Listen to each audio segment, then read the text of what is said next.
Haldiram Indian snacks വിപണിയിലെ അതികായന്മാരാണ് ഹൽദിറാം. ഇപ്പോൾ ഒരു ചരിത്രപരമായ നേട്ടം സ്വന്തമാക്കിയിരിക്കുകയാണ് Haldiram company. Hurun global rich 2026 list പ്രകാരം രാജ്യത്ത് ഏറ്റവും കൂടുതൽ ശതമാനം സ്വത്ത് വർദ്ധിപ്പിച്ച വ്യക്തിയായി ഹൽദിറാം കുടുംബത്തിന്റെ രാജേന്ദ്രകുമാർ ശിവകിസാൻ അഗർവാൾ മാറിയിരിക്കുകയാണ്. അദ്ദേഹത്തിന്റെ ആസ്തിയിൽ ഒരു വർഷം കൊണ്ട് 280% വർധനവാണ് ഉണ്ടായത്. നിലവിൽ $3.8 ബില്യൺ രാജേന്ദ്രകുമാറിന്റെ ആസ്തി. രാജസ്ഥാനിലെ ബിക്കാനീറിൽ ഒരു ചെറിയ കടയിൽ 1937 ഗംഗാഭിഷൻ അഗർവാൾ തുടങ്ങിയ പരീക്ഷണമാണ് ഇന്ന് ലോകമെമ്പാടും പടർന്നു പന്തലിച്ച ഹൽദിറാം സാമ്രാജ്യമായി മാറിയത്. കടലമാവിന് പകരം മോത്തുപയർ ഉപയോഗിച്ച് ഭുജിയ നിർമ്മിച്ചുകൊണ്ടുള്ള അദ്ദേഹത്തിന്റെ പരീക്ഷണം പിന്നീട് ഇന്ത്യൻ ജനതയുടെ രുചിമുകുളങ്ങളെ കീഴടക്കി.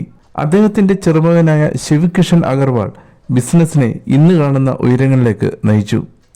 ബിക്കാനീറിന്റെ അതിരുകൾക്കപ്പുറത്തേക്ക് ഭുജി എന്ന വിഭവത്തെ കൊണ്ടുപോകാൻ തീരുമാനിച്ച അദ്ദേഹം 1970 നാഗ്പൂരിലേക്ക് കമ്പനിയുടെ ആസ്ഥാനം മാറ്റി.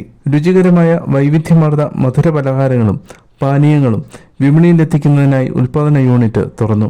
കഴിഞ്ഞ 8 പതിറ്റാണ്ടിനിടയിൽ കമ്പനിയിൽ ഒരുപാട് മാറ്റങ്ങൾ സംഭവിച്ചു. പുതിയ ഉൽപ്പന്ന നിരകൾ വികസിച്ചു, സെഗ്മെന്റുകൾ കൂട്ടിച്ചേർത്തു. ഇന്ന് ഓരോ മിനിറ്റിലും 25,000 ഉൽപ്പന്നങ്ങൾ ഹൽദിറാം കമ്പനിയിൽ ഉൽപ്പാദിപ്പിക്കുന്നു. ഇന്ത്യയിലുടനീളം റീറ്റെയിൽ ശൃംഖലകളും സ്റ്റോറുകളും തുറന്നു. വിദേശത്ത് പുതിയ വിപണികൾ സ്വീകരിച്ചു. ഇന്ന് 100ഓളം രാജ്യങ്ങളിൽ ഹൽദിറാം ഉൽപ്പന്നങ്ങൾ ലഭ്യമാണ്.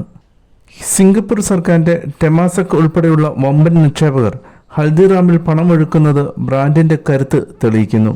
ഏകദേശം $10 ബില്യൺ മൂല്യമുള്ള കമ്പനി വൈകാതെ തന്നെ ഓഹരി വിപണിയിൽ പ്രവേശിക്കുന്നതിനും തയ്യാറെടുക്കുകയാണ്. News desk the headlines Malayalam.